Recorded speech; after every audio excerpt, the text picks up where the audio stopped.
Sekejap, saya kuatkan sikit. Okay, dah. Kita tengok jawapan Tengok kat sini, pose lagi sekali tau. Berikut adalah fungsi salomyelin di neuron kecuali A. Membekalkan, dia kecuali tau. Membekalkan nutrien. B. Melindungi neutron.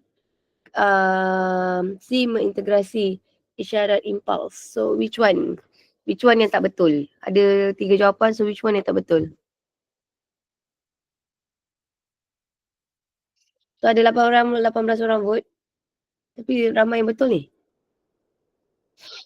Okay, so saya tutup vote lah. Sebab dah ramai dah ni kan. So, ada 18 orang. So, berikut adalah fungsi salomyelin. Sebenarnya fungsi salomyelin 2 atas tu memang betul. Membekalkan nutrien, yes. Melindungi neuron, yes. Dia adalah sebagai penebat. Yang mengintegrasi isyarat impuls tu sebenarnya bukan kerja salomyelin. Itu sebenarnya adalah kerja badan sel.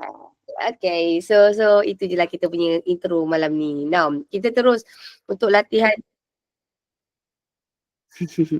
Ya, tak apa. Itu kita terus dengan latihan soalan 7. So, soalan 7 ni, okay, tak apa tau. Rajah 7.1, Rajah satu bertajuk, satu menunjukkan laluan impas bagi satu tindakan terkawal untuk seseorang individu.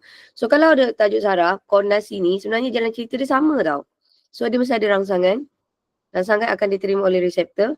Reseptor akan sampaikan maklumat pergi ke otak. Maklumat akan disampaikan ke efektor. Kemudian gerak balas akan dihasilkan. Right. So, tengoklah kat sini kan. Awak ingat. So, mata.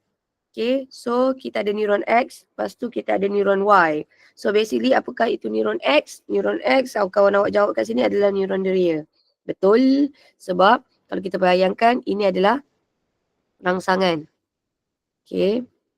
Rangsangan. So, rangsangan akan diterima oleh reseptor. Okay. Reseptor akan cetuskan impuls. Okay, dia akan bawa maklumat, reseptor akan cetuskan impuls.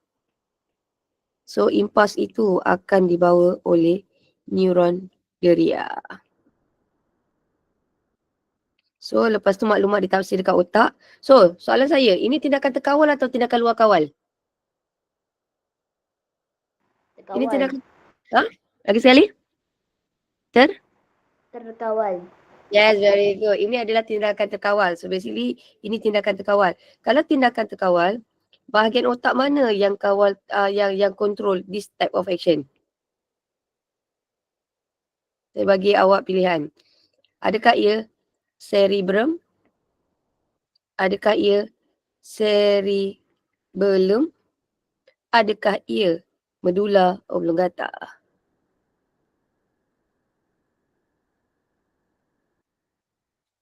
Tindakan terkawal, sistem saraf pusat dia adalah otak. Otak bahagian mana? Yes, very good, Meta. So, jawapannya adalah cerebrum. Okay, so yang kontrol kita kat sini sebenarnya adalah cerebrum. Okay, good.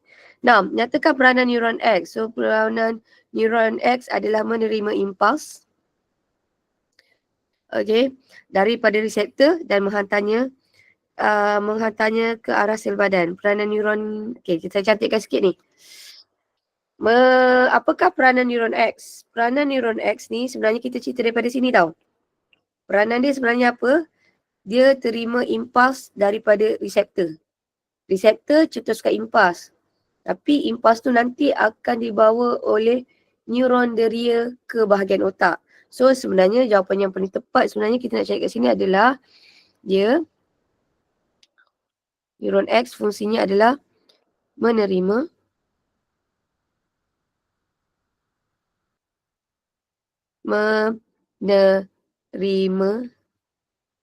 impuls dari reseptor ataupun bawa impuls dari reseptor ke otak. So sebenarnya fungsi neuron ni dia macam nak bayangkan dia deliver, dia tukang bawa. So ayat yang paling sesuai sebenarnya dia bawa impuls. Dari mana ke mana? Dari reseptor, this one, pergi ke bahagian otak. So itu adalah jawapan yang betul lah. So saya ulang lagi sekali. Apakah fungsi neuron dia? Fungsi neuron dia bawa impuls. Dari mana? Dari reseptor. Nak bawa pergi mana? Dia nak bawa pergi otak. Right? So jawapan yang paling cantik sebenarnya dia menerima impuls. AX kan? Betul lah. Dia menerima impuls dari reseptor.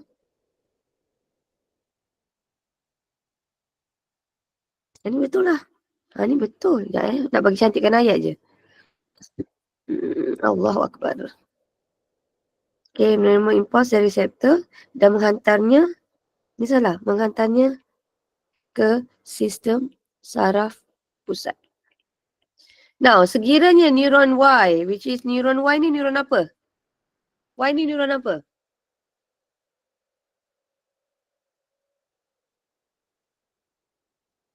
Dia dekat dengan efektor. Neuron apa ni? Yes, ini adalah neuron motor. So basically ini adalah efektor. So neuron dekat sini kita panggil dia adalah neuron motor. So dekat sini kita kata sekiranya neuron Y ini mengalami kerosakan, terangkan kesannya. So nak bayangkan Y ni tak boleh. Dia tak hantar impuls. So apa dia punya kesan? Efektor tidak dapat menghasilkan gerak balas. Tidak hasilkan gerak balas. So tengok jawapan awak punya sini. Gerak balas tidak dapat dihasilkan. Betul? Setuju? Okay. This one 2 markah. Gerak balas tidak dapat dihasilkan. Okay. This one correct. Kemudian tidak dapat menghantar kerana tidak dapat menghantar impuls ke efektor. Betul? Okay. 2 markah. So tak ada gerak balas sebab impuls tidak dapat dihantar. 2 markah. Right. So next. Wah. Jadual menunjukkan kepekatan glukosa dalam hasil turasan glomerulus dalam air kencing. So jadual 1 menunjukkan terangkan perbezaan antara kepekatan glukosa dalam hasil turasan glomerulus dengan kepekatan air kencing. So dia nak bayang hasil turasan ni ada gula. Tapi air kencing orang normal langsung tak ada gula. Okay. So saya nak terang dulu yang ini. Sekejap close. Yang ni nanti you guys tengok balik recording ni tau. Okay, yang ni kalau korang tak mampu tengok rasa dah penat tak apa. Sekejap, let me bagi you. Alright, now let's go. Ini adalah proses pembentukan air kencing. So hari ni saya nak ajar lagi sekali dalam proses pembentukan air kencing. So kalau dalam buku teks awak, saya suka yang clear je. Maksudnya saya tak ada conteng, tak ada apa, nak bagi senang awak faham. Ini adalah bab 13. This one actually kalau you guys tengok buku teks, ini bab 13. Buku teks adalah pada muka surat 254. Now, ini adalah, ingat tak saya kata, sebenarnya pembentukan air kencing berlaku dekat ginjal. Unit asas ginjal, sebenarnya ginjal ini terdiri daripada beribu-ribu nefron. So, bayangkan ini adalah satu nefron. So, kita nak bayangkan sebelum itu, marilah kita terang struktur nefron. Nefron ni apa? Okay, nefron ini terdiri daripada apa? Nefron ini sebenarnya dia terdiri daripada 3 benda. Satu, dia terdiri daripada glomerulus, and then dia ada capsule Bowman, and last kali dia ada tubul renal. Tubul renal ni pula kita boleh pecahkan kepada 3. Yang paling first tubul berlingkar proksimal. Yang bentuk macam U, berliku, kita panggil adalah sebagai liku Henle. Yang jauh, distant, jauh, okay, that one kita panggil dia adalah sebagai tubul berlingkar distal. So nefron ni terdiri daripada 3 tau. 3 struktur utama. Pertama, dia terdiri daripada glomerulus. Kedua, dia terdiri daripada capsule Bowman. Ketiga, dia terdiri daripada tubul renal. Tetapi tubul renal ni kita boleh pecahkan ikut lokasi. Bayangkan yang first kali dekat dengan capsule Bowman, namanya tubul berlingkar proximal. Yang tengah-tengah kalau macam bentuk U itu Liko Henley. Yang paling hujung sekali kita panggil dia adalah sebagai tubuh bertingkat distal. Now, dalam proses pembentukan air kencing, dengar je. Proses pembentukan air kencing ada berapa?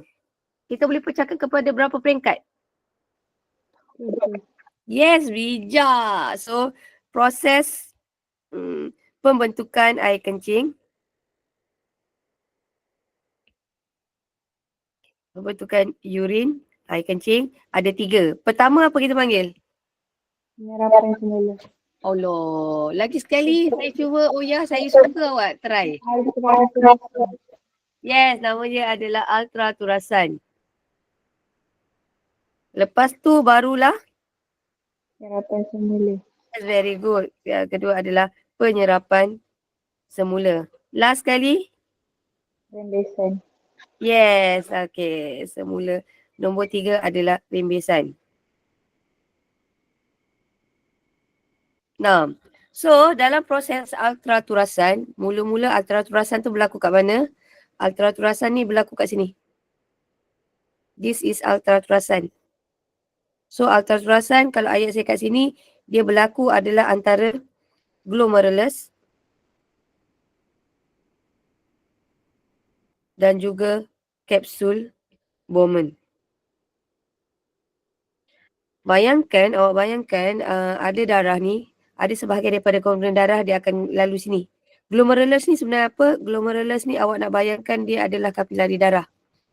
So awak nak bayangkan ada komponen daripada bendalur tu dia akan terturas keluar. So bayangkan ini adalah darah. Dia akan mengalir melalui sini adalah arteri. Arteri efferent kot.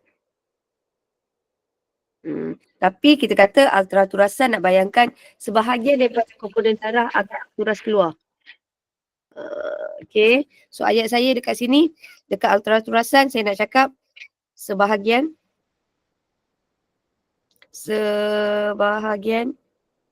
daripada komponen darah, komposisi darah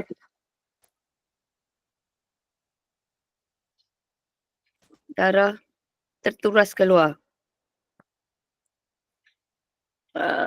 Keluar. Macam mana dia boleh terturas keluar? Macam mana daripada sebahagian daripada komponen darah ni boleh terturas keluar? Disebabkan apa? Tekanan? Disebabkan?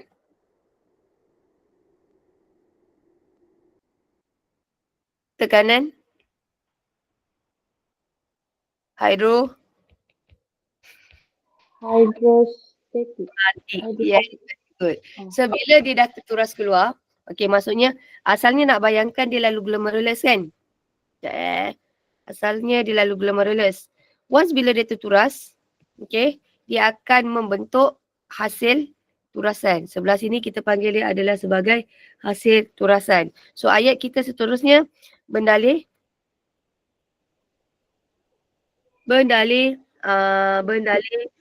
yang meresap ke kapsul Bowman dikenali sebagai hasil turasan. Okey, lagi sekali tahu ceritanya. Kita nak bayangkan ada molekul daripada darah tu, dia akan lalu glomerulus. Lepas tu ada bendalur daripada glomerulus ni akan terturas keluar. Once dia terturas keluar, sekarang kita kenali dia adalah sebagai hasil turasan. Hasil turasan yang kita belajar, ada 4 hasil turasan yang kita belajar. Apa bahan yang boleh terturas keluar? Yang dia boleh keluar dekat kapsul Bowman ni. Apa bahan yang boleh keluar dekat sini? Dekat kapsul Bowman ni ada. Okay, very good.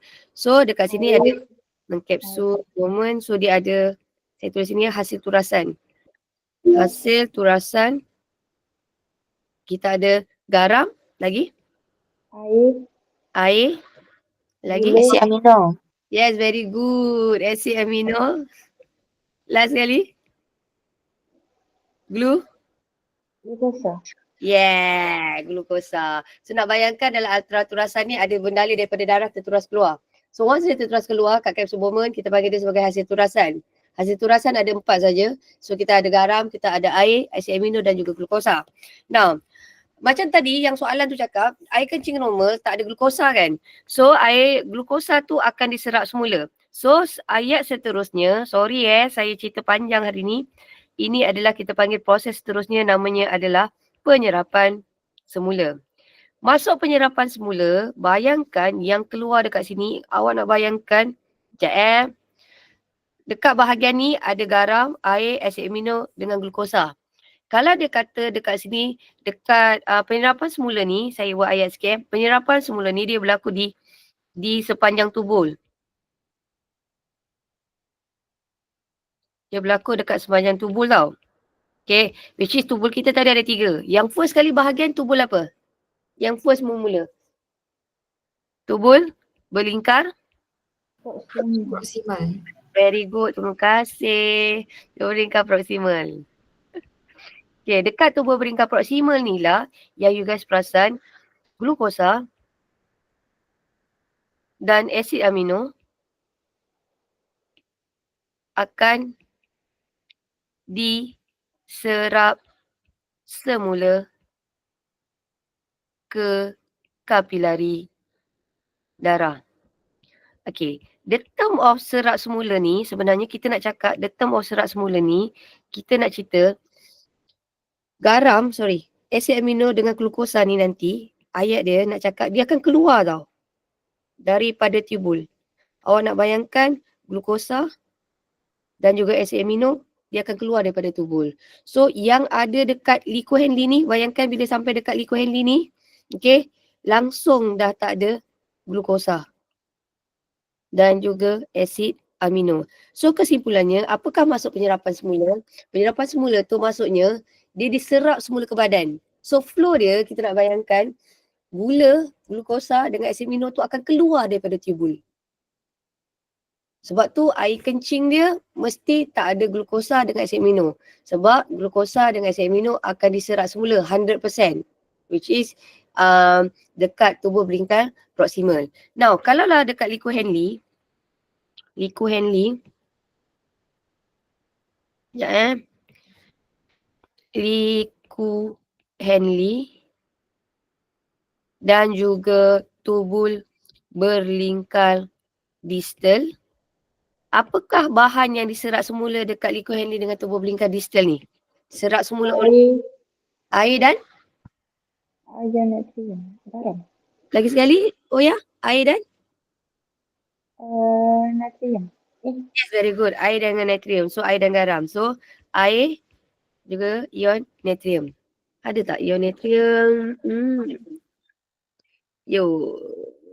Yes, air dan juga ion natrium dan juga ion klorida. Kadang-kadang saya nak cakap dia adalah garam. Okay, so bayangkan kalau penyerapan semula tu dia keluar dari tubul. Ayat dia kalau saya bahasa kasar saya, penyerapan semula maksudnya keluar dari tubul. Okay, dia meresap masuk ke dalam badan. Okay, now kalaulah rembesan pula, rembesan tu terbalik pula. Rembesan tu bahan yang tak lepas daripada alat turasan, contohnya dadah. So, peringkat seterusnya kita panggil dia adalah sebagai rembesan. Sorry Jessica, saya tak perasan awak jawab. Rembesan. Nah, so rembesan ni pula jalan cerita dia terbalik. Jalan ceritanya adalah daripada kapilari darah. Okay, rembesan adalah bahan yang tak lepas turasan. Alright, ia masuk ke dalam tubul berlingkar distal. So, rembesan ini sebenarnya berlaku kat mana? Rembesan ini berlaku dekat bahagian sini. Ini adalah rembesan. Apakah contoh-contoh bahan yang akan masuk dalam tubul berlingkar distal ni? Yang tak lepas daripada alat turasan ni, apakah contoh-contoh bahan? Ion hidrogen. Yes, very good. Ion hidrogen. Lagi? Ion kalium. Lagi kalium, very good. Lagi? Ion amonium. Very good. Kita ada amonium. Bagus tau. Okay, lagi? kreatina, Yes, so kita ada urea dan dan bahan toksik. Tina. So nak bayangkan yang ada dalam air kencing kita ni ada apa? Yang ada dalam air kencing ini semua. Which is yang ada ion hidrogen, kalium, ammonia, alright, urea, kreatina, air dan juga garam. So dia akan keluar melalui dikumpul kejap dekat ductus pengumpul. Okey, so kesimpulannya proses pembentukan air kencing ia melibatkan 3 proses. Pertama adalah ultraturasan di mana ultraturasan itu berlaku dekat mana? Dia berlaku dekat glomerulus dengan kapsul Bowman. Bila dia dah terturas keluar daripada glomerulus dekat kapsul Bowman tu, hasil tu kita panggil dia sebagai hasil turasan. Okey, so hasil turasan kita ada 4 sahaja. Okay, which is kita ada garam, air, asid amino dan juga glukosa. Selepas proses ultraturasan, proses seterusnya adalah penyerapan semula. Di mana penyerapan semula ini dia berlaku di sepanjang tubul. Tubul kita ada 3, tubul belingkar proximal, Lee-Cohenle dan juga tubul belingkar distal. Di tubul belingkar proximal, 100% glukosa, asid amino akan diserap semula kat badan. Therefore, tak ada apa glukosa yang tinggal kat tubul. Okay, now kalau air dan garam, dia punya proses bergantung pada hormon, tak nak cerita. So penyerapan air dan juga garam dia berlaku di sepanjang tubul. Maksudnya penyerapan air dan garam dia berlaku di tubul belingkar proximal, Lee-Cohenle dan juga tubul belingkar distal. Di tubul belingkar distal berlakunya satu proses which is kita panggil dia sebagai rembesan. Di mana rembesan adalah proses bahan-bahan yang tak lepas ultraturasan dia akan masuk ke dalam tubul. So basically nak bayangkan everything here akan masuk dalam tubul ni. So therefore air kencing kita ada bahan-bahan yang ini. So dia akan keluar melalui air kencing. Right, barulah saya nak tengok soalan. Panjang cerita saya. Okay, jap. Right, this one. Now, berdasarkan jadual 1, terangkan perbezaan antara kepekatan glukosa dalam hasil turasan dan juga air kencing. Ayat dia nak cakap kat sini. Hasil turasan glomerulus ni dia nak cerita adalah yang ada dekat kapsul Bowman tu. Kenapa kapsul Bowman dengan tubul belingkar proximal? So kepekatan glukosa dalam hasil turasan glomerulus ialah kosong. Manakala glukosa dalam air kencing adalah 80. Ni 80, ini adalah kosong. Semua glukosa dalam hasil turasan glomerulus akan diserap semula. So ayat dia sebenarnya nak cakap ni je. Semua glukosa akan diserap semula. Okey. So diserap semula, berlaku di penyerapan semula. Glukosa ni tadi dia berlaku penyerapan semula. Dekat mana tadi saya kata? Tubul belingkar. Belingkar proximal. Yes. So jawapannya kita nak cakap kenapa dia jadi macam ni. Kerana 100 glukosa diserap semula 100% di tubul belingkar proximal. Okay. Right. So itu adalah jawapan dia. Now, ni soalan ni susah sikit. Encik Z mengalami kerosakan ginjal akibat penyakit diabetes mellitus. Adakah Encik Z perlu menjalani hemodialisis seperti yang dicadangkan oleh doktor? Ya, Encik Z perlu menjalani hemodialisis yang dicadangkan oleh doktor kerana diabetes mellitus menyebabkan kerosakan buah pinggang dan jika buah pinggang tidak berfungsi dengan baik, dialisis diperlukan untuk menapis darah. So sebenarnya ni macam jawapan ni sebenarnya dia terlampau general. Boleh tak kita tahu dia nak dapatkan jawapan? So maksudnya kalau you guys perasan kat sini, jawapan ni dia macam tak ikut spek tau. Jom, saya ulang lagi sekali tau. Jom, let's go. Kalau ikut saya ni kosong ni, dia punya jawapan markah ni. Tak ada, the point is not there. Now, ini sekali ya. Encik Z mengalami kerosakan ginjal akibat penyakit diabetes mellitus. Orang kalau diabetes mellitus ni, rulesnya satu, dalam darah dia ada banyak apa? Kalau orang ada diabetes mellitus, you guys rasa dalam darah dia ada banyak apa?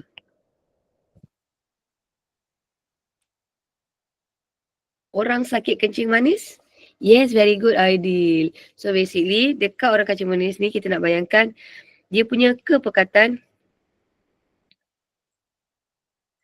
glukosa adalah sangat tinggi. So bila kepekatan glukosa tu sangat tinggi, nak bayangkan penyerapan semula glukosa tidak berlaku 100%. So menyebabkan air kencing ada glukosa. So itu yang kita faham dulu tau. So kita baca balik tahu soalan ni. Encik Z mengalami kerosakan ginjal akibat penyakit diabetes mellitus. Adakah Encik Z perlu menjalani hemodialisis seperti yang disyariatkan oleh doktor? Yes. Yes. Kenapa awak kata? Kerana jawapannya ini. Kita nak kata sebab orang kencing manis, kepekatan glukosanya adalah sangat tinggi. Bila kepekatan glukosanya sangat tinggi, penyerapan semula glukosa dekat tubuh belingkar proksimal tu tak dapat berlaku 100%. Oleh itu, air kencing dia nanti akan mengandungi glukosa. So dia nak cakap macam ni tau. Kalaulah orang tu ada diabetes, kan tadi kita kata dalam pembentukan air kencing tadi kan ia melibatkan 3 proses. Dia ada ultraturasan, penyerapan semula dan juga rembesan. Untuk orang yang ada diabetes, bayangkan masa peringkat ultraturasan ni ada komponen glukosa ni yang terturas keluar, okey, dekat kapsul bomber ni terlampau banyak. Maksudnya dekat sini orang diabetes mellitus hasil turasan dia kandungan glukosanya terlampau banyak. Bila kandungan glukosa dia terlampau banyak, okey, glukosa ni tak dapat diserap semula 100% di tubuh belingkar proksimal. So bila dia tak dapat serap 100%, adalah gula yang tinggal kat tubul. So gula yang tinggal kat tubul ni nanti dia akan keluar melalui air kencing. So kalaulah awak dapat soalan ni, jawapan tu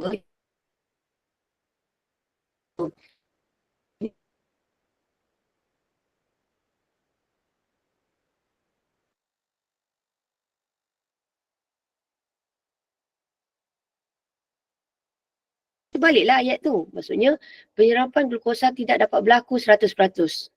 So apa kesannya kalau orang yang biasa, perasan tak tadi saya kata dekat tubuh dia langsung tak ada glukosa. So bila penyerapan glukosa itu tidak berlaku 100%, maksudnya ada ada glukosa yang tinggal kat tubul. Glukosa yang tu tinggal kat tubul ni nanti dia keluar melalui air kencing. Therefore, air kencing dia nanti akan ada glukosa. Boleh faham tak saya apa yang saya cuba sampaikan? Boleh ya? Alright. Okay, ngam. Right. So, nanti skema saya bagi tau. Ataupun saya bagi skema dekat awak jawapan. So, basically you guys boleh check lah jawapan dia yang betul. Right. Now, next one. Wow. Ni bab berapa? Bab apa? 15 cikgu. Kita dah belajar bab 15 ke belum? Belum. Belum. Boleh tak saya? Tapi tajuk ni, gambar tu you guys pernah tengok tak masa korang mendengar rendah? Pernah tak? Pernah tengok tak proses ni? Pernah cikgu. Kan cakap pernah, so kita boleh jawab. Now, let's go. Now, ingat tak? Kan perempuan kan ada kitah haid kan? So dalam kitah haid, ingat tak perempuan akan menghasilkan, dia akan membebaskan usit sekunda. Tapi korang maybe masa mendengar rendah, korang tak panggil dia usit sekunda ke? Kot, korang panggil dia ovum. Betul tak? Korang betul kan? Betul cikgu. So nak bayangkan, kalau dalam bio kita tak panggil dia adalah sebagai ovum sebenarnya. Kita panggil dia sebagai usit sekunda. Let's go. Ini adalah, tajuk ni adalah perkembangan fetus. Macam mana nak jadi baby lah. Kita ni senang je. So nak bayangkan, perempuan tiap-tiap bulan dia akan membebaskan satu ovum. So proses membebaskan ovum itu adalah, kita panggil dia pembebasan ovum daripada ovari. So proses pembebasan ovum, tapi bahasa Bayu sekarang kita pakai usit sekunda. Bila ada usit sekunda yang dibebaskan, and suddenly ada sperma masuk. Bila ovum jumpa sperma, apakah nama proses itu? Persenjataan. Bisa, persenyawaan. Bila ovum jumpa sperma, dia akan membentuk apa? Ovum. Lagi sekali lagi. Nak bagi kita. Zygote. Zygote. Sperma, ovum, dia bentuk satu sel yang kita panggil dia adalah sebagai zygote. Thank you Farzana. Kemudian zygote ni dia akan mengalami mitosis. Dia akan mengalami mitosis, dia akan bentuk 2 sel.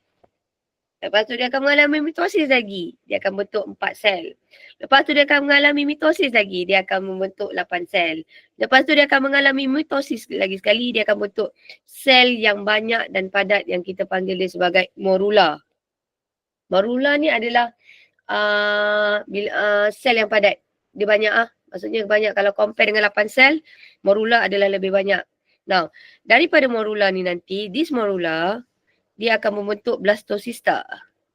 Now, what is the difference between morula and blastocysta? Bezanya, kalau morula dia padat tau. Very compact, padat. Dia tak ada ruang kosong langsung. Tetapi, bezanya dengan blastocysta, bilangan selnya banyak. Actually lebih banyak daripada morula. Tetapi, dia ada ruang kosong. Ada cavity kosong. So basically, apa beza morula dengan blastocysta? Blastocysta ni, satu, bilangan sel lebih banyak. Okay, bilangan sel lebih banyak. Lebih banyak. Dan satu lagi, dia ada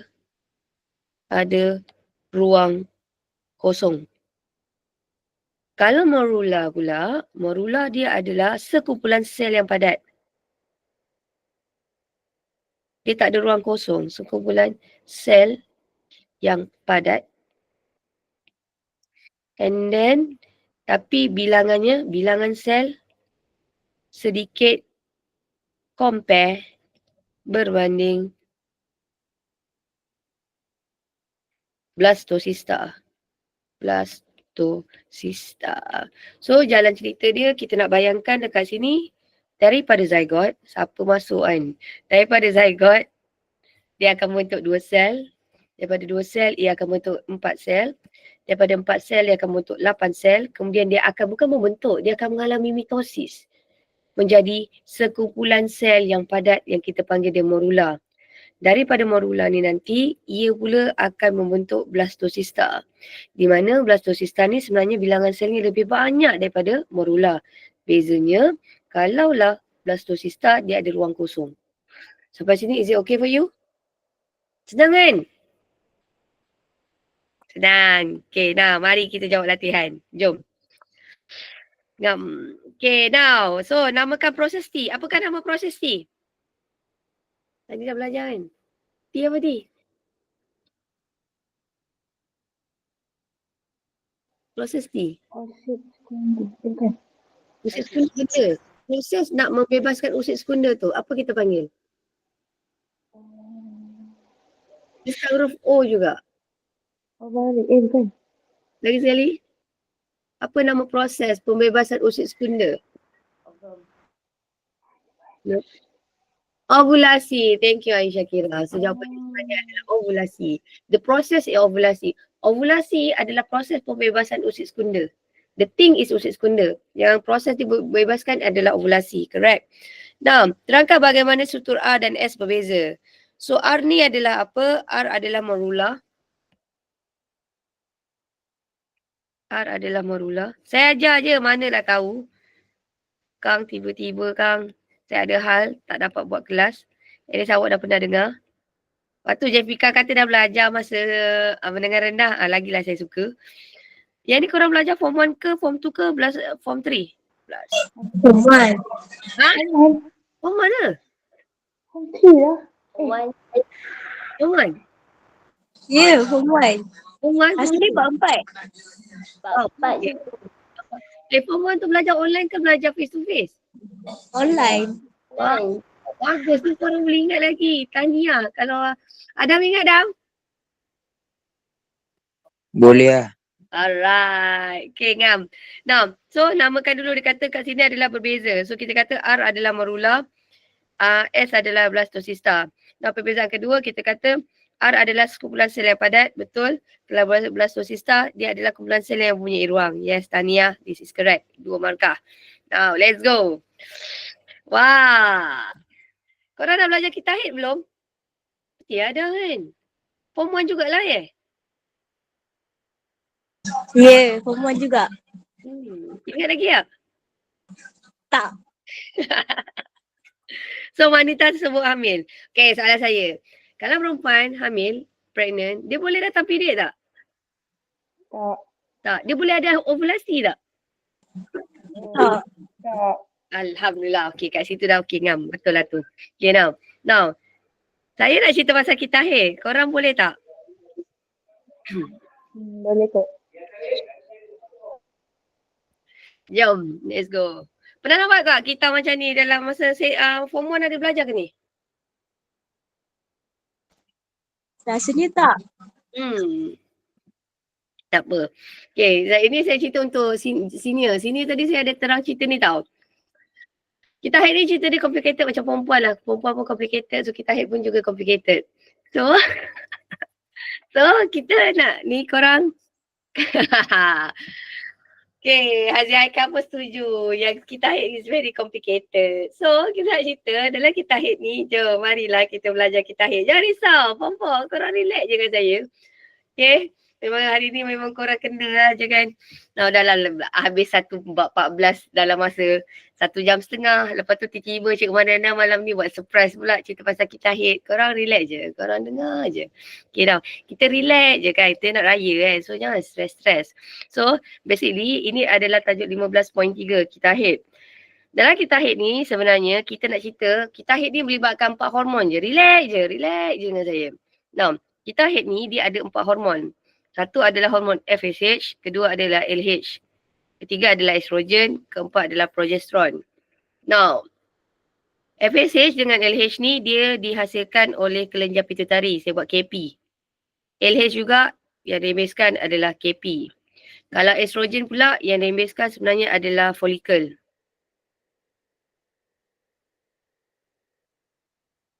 Kalau lah progesteron yang diembeskan folikel dan juga corpus luteum. Apa cikgu tiba-tiba corpus luteum bagai? Sabar je, relax. Okay now. Yang sini yang bebaskan estrogen yang bebaskan sini adalah folikel. Tapi bila lepas hari ke-14 sini estrogen tau. Estrogen dengan progesteron yang bebaskan dia adalah kita panggil dia sebagai corpus luteum. Relax je. Tajuk ni sebenarnya senang. Awak tengok je saya ajar. Awak jangan baca tau. Awak faham graf je. Okay. So kalau awak boleh faham graf, awak boleh pergi. InsyaAllah. Awak relax je. Now, bayangkan untuk kitahid ni, dia ada 2 lokasi yang berlaku tau. Satu dia berlaku dekat uterus, satu lagi dekat ovari. So lokasi dia berlaku, kalau dalam tajuk kitahid ni serentak, pertama dia berlaku dekat, ini bayangkan ini dekat uterus. This one actually adalah lokasinya adalah dekat uterus. This one pula kat mana berlaku, ini sebenarnya berlaku dekat ovari. Now, saya cerita yang paling basic sekali. Maksudnya, bayangkan perempuan hari ni di period, darah dia keluar daripada vagina. So, kita sebut itu adalah hari pertama. Hari pertama bila darah keluar. So, daripada graf ni, macam mana saya tahu dia period? Saya tahu darah head keluar. Awak tengok dinding uterus. Dinding uterus ni juga kita kenali dia sebagai endometrium. Kalau awak tengok dinding ni drop, jatuh macam ni, maksudnya darah head keluar. Okay? Dekat uterus, okay, head keluar. Tapi dekat ovari, apa jadi? Dekat ovari ada folikel berkembang. Sebenarnya apakah itu folikel? Folikel ni bahasa pasar panggil telur. Dalam folikel ada gamet betina, astaghfirullahalazim, gamet perempuan yang kita kenali dia sebagai usid. Saya ulang lagi sekali. Apakah itu folikel? Dalam folikel ada gamet betina, gamet perempuan lah yang kita panggil dia sebagai usid. So, dalam ni, dalam ni kita ada usid. Usit ni bahasa korang dulu korang panggil dia adalah ovum. Tapi sekarang dalam bio dah tak guna ovum. So bila period, maksudnya hari pertama perempuan datang period, bayangkan perempuan ni idealistik, tak ada masalah, tak ada apa, tak ada stres. Dia period 5 hari lepas tu kering. 5 hari kering. Bayangkan ini orang idealistik which is susah nak jumpa. So nak bayangkan dia period. Hari pertama tu dia darah dia keluar. Dia period 5 hari. Pada masa sama, apa yang berlaku kat ovari, dekat ovari ni adalah berlakunya perkembangan usit. Nampak tak perkembangan folikel? Kalau awak nampak, folikel ni makin lama makin besar, makin besar. Macam mana folikel ni boleh besar? Adalah disebabkan oleh hormon FSH. Hormon FSH lah yang bagi folikel itu besar. Sampai sini adakah awak masih okey dengan saya? Okey cikgu. Okay, thank you. Alright. Oi, Faris pun okay. Alright, terima kasih. Now, so, okay, lagi sekali tau. Bayangkan, alright, hari pertama sampai hari kelima, ini darah haid keluar. Ini dekat uterus. Pada masa sama, dekat ovari, apa yang berlaku? Ada folikel berkembang. Jadi besar, besar. Macam mana folikel itu boleh berkembang? Adalah disebabkan oleh hormon FSH. Sebab tu nampak tak dalam darah kita ada FSH warna hijau. Now, pada masa sama kalau awak perasan dah lepas habis period ni, awak akan perasan dah sampai 5, dekat uterus ni dinding endometrium tebal. Dia makin tebal pula. Macam mana dia boleh jadi tebal? Ini adalah penebalan ini adalah disebabkan oleh hormon estrogen. So hormon estrogen dia sebenarnya membaiki dinding endometrium. Okey, siapa yang hasilkan estrogen ni? Yang hasilkan estrogen sebenarnya adalah folikel. Sekejap folikel ni yang hasilkan estrogen. Sebab tu kalau awak tengok dekat sini tau, awak tengok je, awak relax je dengan saya tau. Kalau awak perasan, folikel ni makin besar. Makin besar, aras estrogen makin tinggi. Dia macam ada kaitan. Saya ulang slow-slow tau. Lepas period, perempuan lepas darah haid dia keluar, fasa seterusnya ni, okey, fasa ke-6 sampai ke-13, kan bayangkan, lapisan dinding endometrium, maksudnya dinding uterus ni makin tebal. Okey, siapa yang tolong nak bagi dinding endometrium ni tebal? Itu adalah disebabkan oleh hormon estrogen. Okey, siapa yang hasilkan hormon estrogen? Yang hasilkan hormon estrogen adalah folikel. Kalau awak tengok kat sini, makin besar folikel, makin banyak hormon estrogen. Sampai sini adakah awak okey dengan saya? Okey ya? Now, folikel ni dia ada size dia tau. Kalau kecil, kita panggil dia folikel. Makin besar, makin dia besar, paling besar, kita panggil dia adalah folikel graph. Bayangkan waktu ovulasi berlaku ni adalah pada hari ke-14. So hari ke-14 ovulasi berlaku di mana usit sekunder dibebaskan daripada folikel graph. So awak nak bayangkan folikel ni adalah protection. Bayangkan ini usit sekunder. Dalam usit sekunder dia ada lapisan luar namanya folikel. Okay. Folikel ni nak bayangkan folikel yang paling besar sekali, kita panggil dia adalah sebagai folikel graph. Once usit sekunder dibebaskan daripada folikel graph, proses itu kita kenali dia sebagai apa tadi? Pembebasan usit sekunder daripada folikel kita kenali sebagai apa? Ovulasi. Yes, very good. Kita kenali dia adalah sebagai ovulasi. So usit sekunder dibebaskan. Now, macam mana kita nak tahu orang tu subur? Ada term biasanya cikgu korang sebut dia subur. Kenapa kita kata masa itu adalah subur? Masa ni kalau usit sekunder ni tiba-tiba sperma masuk. Okay, persenyawaan mudah berlaku. Nah, macam mana kita nak tahu? Yang ni sebenarnya korang boleh perempuan kan, dia boleh tahu bila time dia subur. So dia ada memang macam test untuk tahu ovulasi itu berlaku. Macam mana kita nak tahu ovulasi akan berlaku? Awak tengok daripada sini. Bila kita tak tengok kat sini ovulasi ni berlaku adalah masa ni tau. Hari ke-14 ni. Kalau awak perasan, hari ke-14 ni semua hormon shoot. Kalau awak tengok dekat sini, hormon estrogen naik. Okay. Lepas tu FSH pun tengah ada, naik, dia shoot tinggi. Dan ada satu hormon yang special yang kita Allahu Akbar. Ni FSH tinggi. Ya Allah, sabarlah. Lepas tu ada satu hormon, kita panggil dia sebagai LH. So, ovulasi ni adalah satu time, kalau awak perasan dekat sini, ovulasi ni adalah satu masa, semua hormon tinggi. Maksudnya awak nak bayangkan, LH tinggi, FSH tinggi, dan estrogen juga adalah tinggi. Sampai sini okey tak dengan saya? Okey Right. Now, tadi kita kata folikel yang paling besar, kita panggil dia folikel graph kan? Selepas ovulasi, folikel graph ni jadi benda lain tau. Selepas ovulasi, folikel graph ni akan menjadi corpus luteum. Bila dia jadi corpus luteum, dia hasilkan dua jenis hormon. Kalau dia dalam bentuk folikel, dia hasilkan estrogen je. Tapi bila dah jadi corpus luteum ni tau, dia rembeskan dua jenis hormon, which is dia rembeskan estrogen dan juga progesteron. Relax je dengan saya, okay? Nah, kalau perasan, estrogen ni masa dia, fungsi dia nak bagi dinding endometrium tebal. Tapi bila dia ada best friend dia datang, progesteron, awak akan perasan lapisan dinding endometrium ni dia akan jadi lebih tebal. Now, kita bayangkan orang ni anak dara lagi. Okay, dia tak pregnant. Katakanlah awak tengok, kalau corpus luteum itu tebal, lapisan dinding endometrium tu tebal.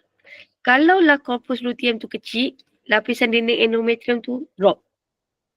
Soalan saya, kalaulah orang itu pregnant, corpus luteum dia kekal ataupun luluh? Besar ke atau dia mati? Kalau dia pregnant? Kekal. Okay, thank you. Alright. So, kalau orang tu dah ambil fazan tau. Pompa dah belajar pompa.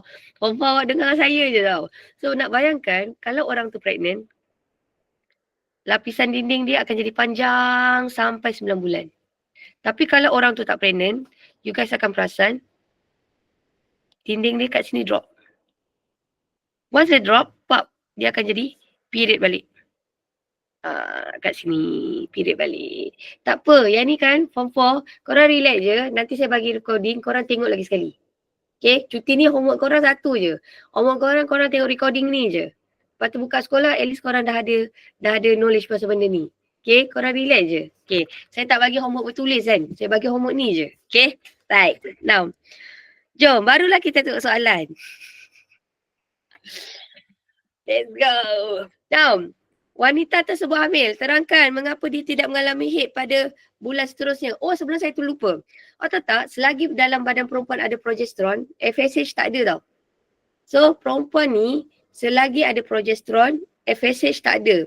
Bila tak ada FSH, tak ada perkembangan folikel. Bila tak ada perkembangan folikel, darah haid tak keluar.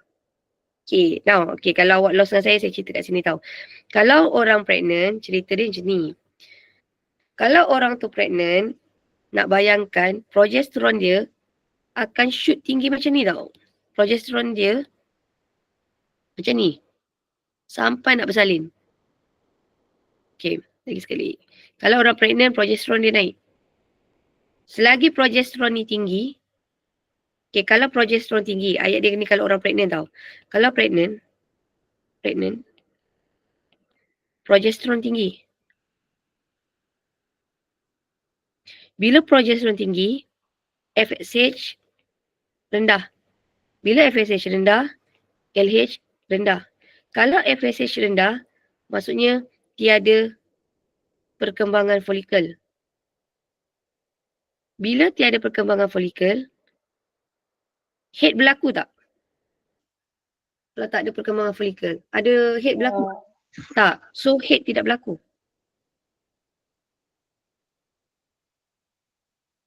So therefore, ayat dia dekat sini adalah, you guys perasan kat sini,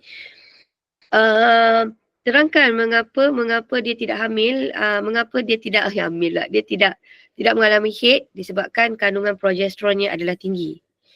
Okey, kandungan progesteron yang tinggi tadi, ayat dia saya nak cantikkan macam ni. Ni betul. Progesteron yang dirembeskan oleh korpus luteum menyebabkan endometrium menjadi lebih tebal dan kaya dengan salur darah. Tadi saya kata, bila progesteron tinggi, apa kesan pada FSH?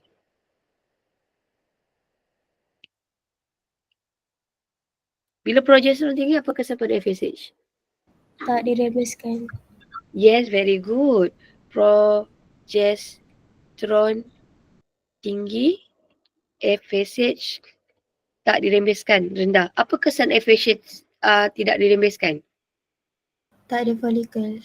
Very good. Tiada perkembangan folikel. Bila tiada perkembangan folikel, apa lagi kesannya?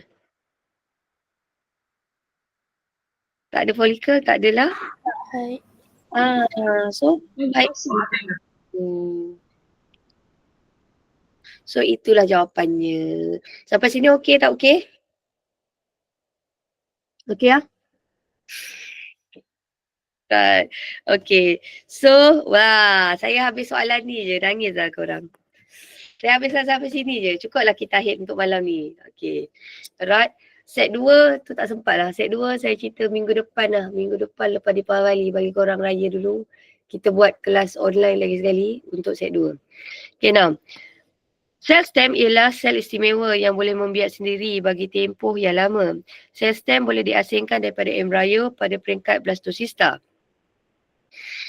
Okey, berdasarkan rajah 8.2, terangkan aplikasi sel stem dalam rawatan penyakit. Now, sel stem ni adalah sel yang muda yang tidak ada differentiation lagi tau. Dia tiada what do we call lah, dia tak mengalami pembezaan. Sekejap tajuk ni macam, ini berat sikit. So, actually saya nak beritahu awak tau form 4. Soalan korang punya soalan akhir tahun memang selalunya memang killer sikit. Sebab tu memang, it's normal lah kalau budak-budak dapat 40. Sebab soalan dia memang mengancam sikit. Sebab tu saya dah belajar daripada senior awak tahun-tahun lepas. Sebelum periksa akhir tahun, kita kena buat satu soalan. Sebab soalan dia memang kalau awak perasan soalan ni semua level-level SPM lah.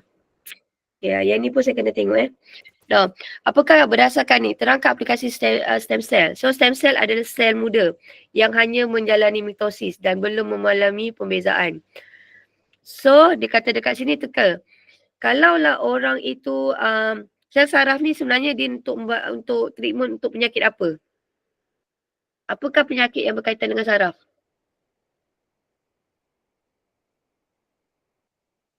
Sel saraf ada penyakit yang tangan terketar-ketar tu, ingat tak apa nama penyakit tu? Ingat tak? Ada tak? Yes, very good Sarah Kristina, Namia Farzana. So jawapannya adalah Parkinson. So first thing first, kita jawab kat sini adalah sel stem ialah sel yang menjalani mitosis dan pembezaan. Okay, lepas tu kalau awak perasan dekat sini adalah Jap. So katakanlah, kalaulah stem cell akan menjalani pembezaan, contoh, ia akan menjadi sel saraf di mana sel saraf adalah untuk merawat penyakit apa tadi? Penyakit Parkinson.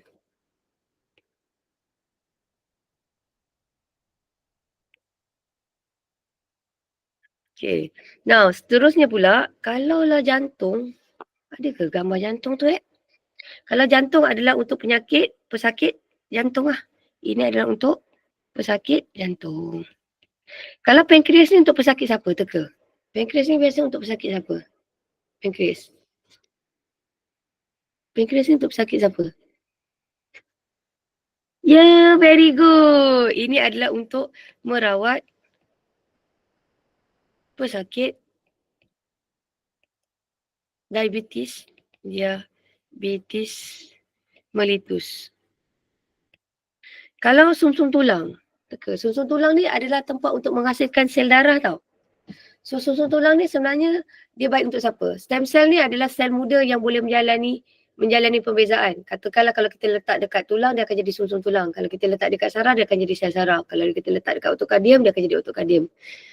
Pneumonia, no, dia mia juga tapi bukan. So cuba teka lain. Lain. Apakah dia? Sekejap, ada tak yang jawab kat saya ni? Anemia, leukemia. Yes, very good. So jawapannya adalah leukemia. So ini adalah untuk penyakit leukemia. Right. So, sampai sini adakah okey untuk awak? Is it okay for you? Alright. So, saya nak ambil kesempatan ni nak ucapkan Happy Deepavali kepada yang menyambut. So, saya nak ucapkan terima kasih for those yang sudi join kelas ni. Okay, thank you so much. Hari ni tak ramai sangat tapi okey lah. Saya faham lah dia dah masuk mood holiday. Tapi masalahnya yang sambut Deepavali ni masuk. Yang tak sambut tu yang tak masuk. Macam, aish, korang memang tu lah kan. Tak apalah kan. So, basically, thank you so much for joining the class. Tak apa. Saya tak dapat ramai, sikit pun jadilah. Semoga kita punya ilmu diberkati pada hari ini. So thank you so much everybody. So happy holidays. Kita jumpa minggu depan. Okay, Assalamualaikum dan selamat malam. Okay, bye semua. Bye. Terima kasih. Okay, bye Adam. Thank you so much. Masuk kelas. Okay, thank you semua sebab bertahan. Okay, bye semua. Bye Kana. Bye. Oh, menyambut di Bali. Thank you Sarah for joining. Okay, so yang lain tak apa, nanti saya tengok. Hazi Haikal, thank you so much sebab join kelas. Oh Putra, terima kasih join. Okay. Alright, Assalamualaikum semua. Thank you. Saya off kanan Yasmita. Okay, selamat menyambut di Bali. Bye Ci. Bye. Bye Damia Bazana. Okay, Assalamualaikum semua. Okay, bye.